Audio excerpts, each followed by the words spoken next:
दोस्तों हम इस वीडियो से एनसीईआरटी का क्वेश्चन नंबर 11 से स्टार्ट करेंगे। एक्सरसाइज 2.1। ये देखिए क्वेश्चन नंबर 11 है। ओके, तो चलिए स्टार्ट करते हैं। तो दोस्तों ये हमारा क्वेश्चन नंबर 11। अभी तक दोस्तों किस टाइप के क्वेश्चन थे? अभी तक तो हमें क्वेश्चन मिल रहे थे कि ओनली वन टर्म्स दिया रहता था, मतलब कि एक ही इनवर्स ट्रिग्नोमेट्रिक फंक्शन दिए रहते थे। बट यहाँ पर तीन एक में मिक्स कर दिया है, तो आपको पैनिक नहीं होना है। ये भी सेम उसी तरीके से होगा। बस आपको करना क्या है, सिंपल आपको यहाँ पर देखिए एक एक करके सिंगल सिंगल इसको हम x1 लेट कर लेते हैं। ओके, और इसको हम x2 लेट कर लेते हैं। जैसे हम लेट करते थे ना किसी वेरिएबल के, तो हम इन तीनों को अलग अलग टर्म्स में लेट कर ले रहे हैं। ओके, तो क्या हो जाएगा, x1 इक्वल टू हमारा हो जाएगा tan इनवर्स 1।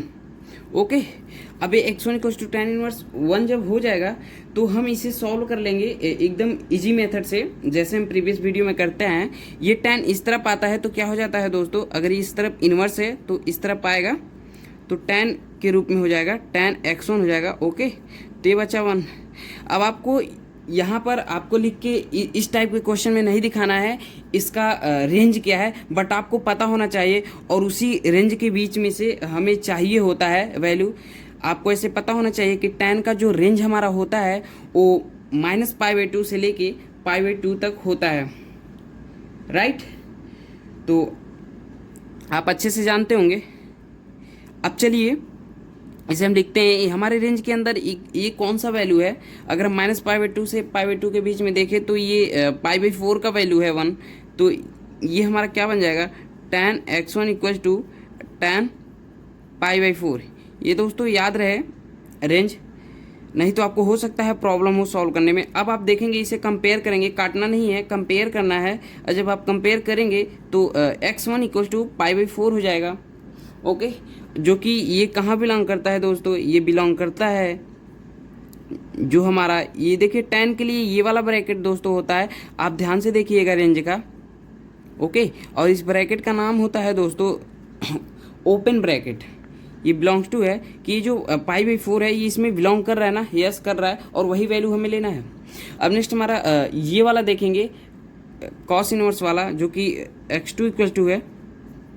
एकदम सिंपल तरीका है दोस्तों, कुछ करना नहीं है। कॉस इनवर्स -1/2, इसे भी अलग से हम जब सॉल्व कर लेंगे तो ये किस तरह से सॉल्व होगा। ये हमारा जो कॉस इनवर्स है दोस्तों इस तरफ आएगा तो क्या हो जाएगा, ये कॉस x2 हो जाएगा इक्वल्स टू -1/2। इस तरह से हो जाएगा दोस्तों, कॉस x2 इक्वल्स टू -1/2। अब ये हो गया हमारा। तो अब हम क्या करेंगे दोस्तों, अब हम यहाँ पर कुछ नहीं, आपको ये पता होना चाहिए कि ये जो -1/2 है वो काश के कौन से ऐसे इसके रेंज में कौन से ऐसे वैल्यू आते हैं रेडियन में, वो हमें लिखना है। तो आप अगर देखते हैं तो ये जो है हमारा कॉस x2, यहाँ पर आपको रेंज लिखकर नहीं दिखाना है, आपको अपने माइंड में रखना है, उससे सॉल्व करना है। तो आप अगर देखते हो तो cos 2π/3 का वैल्यू होता है जो कि -1/2 होता है। आई होप आपको ये समझ में आ रहा होगा।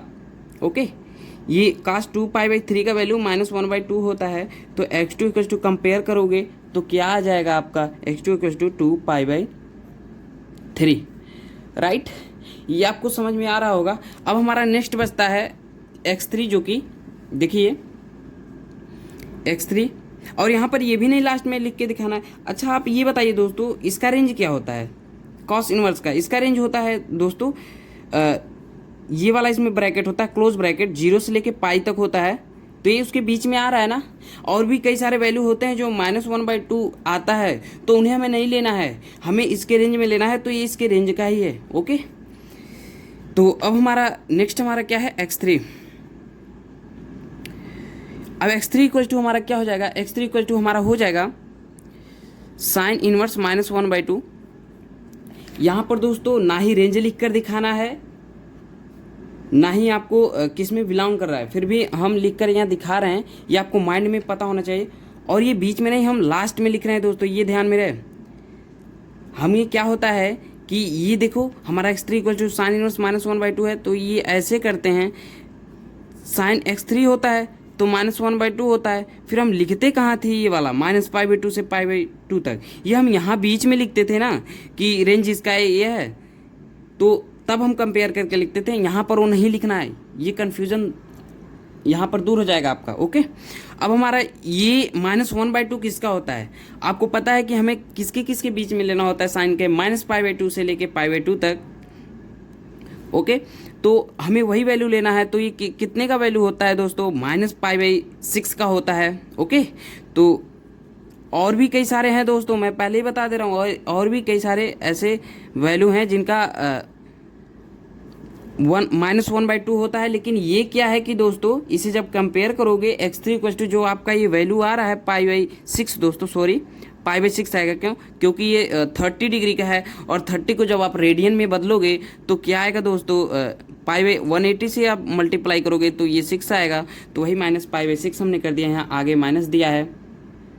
आई होप आपको ये समझ में आ रहा होगा। तो x3 इक्वल टू क्या आ जाएगा, -π/6, तो ये हमारा आ गया ना -π/6। अब आपको ये बिलोंग कहाँ कर रहा है दोस्तों, ये तो बिलोंग कर रहा है ना, इसके लिए क्लोज ब्रैकेट बनाया जाता है साइन के लिए, -π/2 से लेके π/2, ये दोस्तों आपको याद रहे। अब आपको करना क्या है, कुछ नहीं, लास्ट में आपको इसे लिख देना है x। अब देखो ये x का ही तो पार्ट है, x1 x2 x3, मतलब x1, ये x1 जो हमारा देखिए ये tan इनवर्स हमारे यहाँ पर आपको दिख रहा है, tan इनवर्स आपका x1 है और cos इनवर्स -1/2 x2 है। तो इसी तरह हम समेशन के रूप में यहाँ जब लिखेंगे तो x1 प्लस x2 हो जाएगा और x3 हो जाएगा प्लस में। अब इन्हीं को जब आप ऐड कर लोगे तो x इक्वल टू आपका क्या ऐड करके आएगा, आप देखिए यहाँ पर ये π/4 है आपका x1, यहाँ देखिए π/4 है। ओके, और नेक्स्ट हमारा जो x2 है, x2 कितना है आप देखेंगे यहाँ पर 2π/3 है, ये प्लस हो रहा है दोस्तों, ये ध्यान में रहे, प्लस 2π/3 है। और फिर यहाँ पर देखो, यहाँ पर भी प्लस हो रहा है लेकिन -π/6 है, तो हम -π/6 कर लेंगे। यहाँ देखिए, अब इस तरह से आपने लिख लिया, तो आप जब इसे ऐड करेंगे तो कितना आएगा आप बताइए, आपको 2 सेकंड देता हूँ, कितना आएगा जल्दी से बताइए दोस्तों। जब आप ऐड करोगे तो ये 3π/4 आएगा। ये दोस्तों बहुत ही सिंपल क्वेश्चन था, ये आपका आंसर है।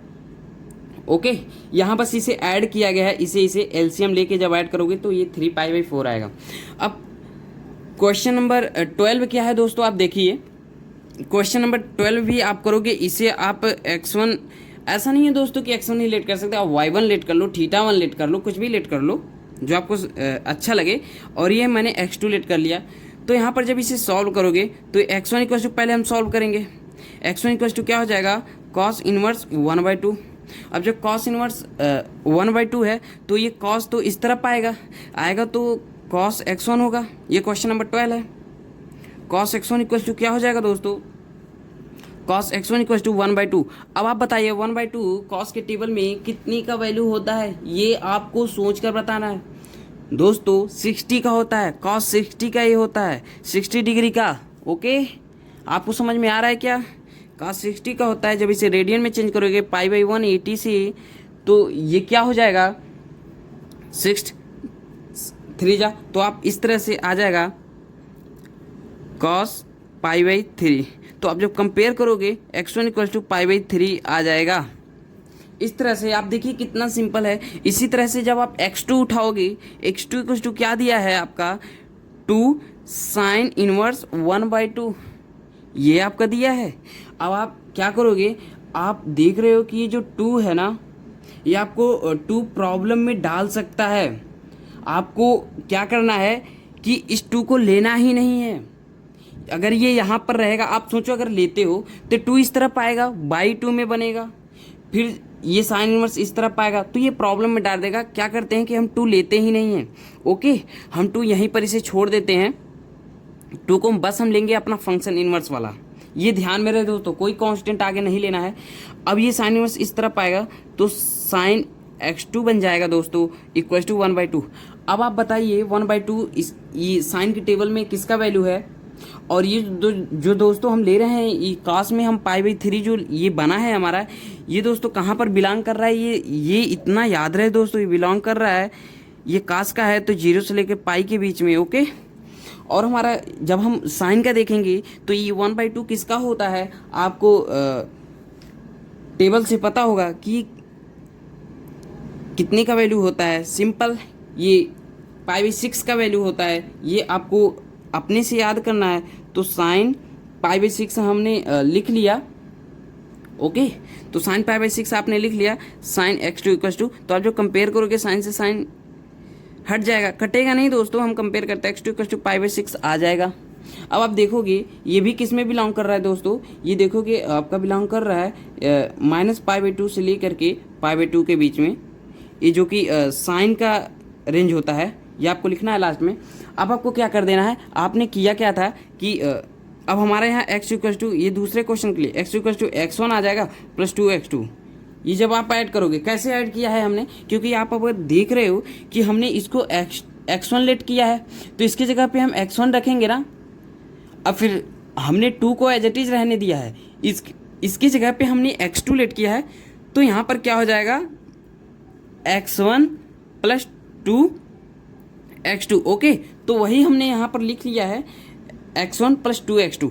अब आपका x1 का वैल्यू क्या है, आपका x1 का जो वैल्यू है अगर आप देखते हो तो π/3 है यहाँ पर, तो हम π/3 लिख लेंगे, और + 2x2 का वैल्यू क्या है दोस्तों π/6। तो 2 3 कट जाएगा, तो आपका कितना बचेगा, आप सॉल्व करके बताइए दोस्तों। अगर आप सॉल्व करोगे तो π/3 + π/3 ये कितना आपका आंसर आ जाएगा, आप बताइए सोचकर। 2π/3 आ जाएगा, 2π/3 यही हमारा आंसर होगा दोस्तों। आप एनसीईआरटी अगर बुक आपके पास है तो आप वहाँ पर खोल कर चेक कीजिए कि इसका आंसर क्या होगा। और दोस्तों ये बहुत ही इंटरेस्टिंग क्वेश्चन है। ओके, नेक्स्ट क्वेश्चन हमारा है, ये आप देखिए एनसीईआरटी का क्वेश्चन नंबर 12 हो गया। अब क्वेश्चन नंबर 13 क्या कह रहा है कि if sine inverse x = y है देन आपका y क्या होगा। ये दोस्तों कुछ नहीं, आपका फंक्शन है। मैंने आपसे बोला कि अगर आप ये टेबल अच्छे से लर्न कर लिए होंगे तो यही है वो, यही हमारा दे दिया। अगर x = y लिख दे या साइन इनवर्स y = x लिख दे तो आप कंफ्यूज मत होइएगा। अगर आप रेंज पूछेगा तो आपका यही होगा, और रेंज कहेगा नहीं आपको, देखिए यहाँ कहीं रेंज कहा है नहीं ना, लेकिन ये रेंज ही यहाँ पर आंसर में होगा। और उस रेंज को कितने तरीके से हम लिख सकते हैं आप देखिए। ये जो हमारा रेंज है, एक तो ये तरीका होता है, और इसी को अगर आप दूसरे तरीके से लिखना चाहते हैं तो आप लिख सकते हैं -π/2 है। ये क्या है दोस्तों, यहाँ पर हम देख सकते हैं कितने तरीके से यहाँ लिखा है। ओके, तो इनइक्वालिटी के फॉर्म में हमें लिखना है, तो ये हमारा इस तरह से हो जाएगा। और यहाँ पर अगर x है, यहाँ पर जो वैल्यू होगा y होगा या x, अगर यहाँ पर x है तो यहाँ पर x होगा, फिर आप इक्वलिटी का साइन लगा देंगे π/2। ओके, अब आप देखोगे -π/2 से लेके π/2 तक है x, आप समझ रहे हो ना। तो इसको हम इस फॉर्मेट में भी लिख सकते हैं, इस फॉर्मेट में भी। तो वहीं पर यहाँ कौन सा आंसर होगा आप सोचकर बताइए। अगर आप देखते हैं तो वही हमारा सेम फंक्शन का आंसर यहाँ पर कौन सा मैच खा रहा है, ये नहीं मैच खा रहा है। साइन का है तो -π/2 से लेके π/2 तक ही होगा, ये नहीं है। ये -π/2 से लेके π/2 तक है, बट इक्वलिटी का साइन नहीं है। यहाँ पर दोस्तों अगर देखते हैं तो -π/2 से लेके π/2 तक है, इक्वलिटी भी है, और लेस एंड ग्रेटर भी है। ओके, तो आपका ऑप्शन नंबर बी हो जाएगा। ये आपका सिंपल क्वेश्चंस कहाँ से बनाया है, ब्रांच पूछा है आपका। कभी कभी क्वेश्चंस आ जाता है एग्जाम में कि आप रेंज बताओ साइन इनवर्स का, या आप बताओ डोमेन बताओ साइन इनवर्स का, तो आप लर्न कर लीजिएगा अच्छे से। अब हमारा नेक्स्ट क्वेश्चन क्या है, क्वेश्चन नंबर 14। अब क्वेश्चन नंबर 14 बहुत ही सिंपल है दोस्तों। अगर जैसे कि हमने ये 11 और 12 किया, ये आप होमवर्क समझिएगा दोस्तों। आपको करना कैसे है, अगर आप इसे करोगे तो ये हमारा जो होगा ना, इसे आप x1 के इक्वल टू लेट करिएगा, और ये जो हमारा होगा x2 के इक्वल टू लेट करिएगा। जब इसे आप सॉल्व करोगे ना तो क्या आएगा, इसका π/3 आएगा, क्योंकि ये जो tan इनवर्स √13 है दोस्तों। तो ये जो √13 है ये किसका होता है, π/3, मतलब tan 60 का, 60 डिग्री का होता है ना √3। तो आप उसी तरह से लगाओगे तो ये पाई बाई 3 आ जाएगा। और ये जो हमारा सेक इनवर्स -2 है, ये क्या सॉल्व करने पे आ गया, ये सिंपल 2/3 अभी हमने सॉल्व किया है। ओके, सेक है दोस्तों, हमने जो कॉस का ये सॉल्व किया ना, कॉस इनवर्स -1/2 का, सेम अगर उसका उल्टा होगा कॉस का सेक में रिलेशन, तो ये सेक इनवर्स -2 है। इसका कितना आया था दोस्तों, अगर हम देखे थे तो 2π/3 आया था, इसका भी 2π/3 आया था। अब जब π/3 प्लस, दोस्तों प्लस नहीं होगा, ये माइनस बीच में है, यहाँ पर π/3 आएगा दोस्तों इसका, और यहाँ पर माइनस क्या हो जाएगा, इसका तो 2π/3 आएगा, 2π/3। तब आप इसे जब सॉल्व करोगे तो आपका क्या आएगा, सिंपल जब सॉल्व करोगे तो -π/3 आएगा। क्या आएगा, -π/3, इनमें से चेक कीजिए कौन सा है -π/3, ये देखिए -π/3। आई होप दोस्तों आपको ये पूरा समझ में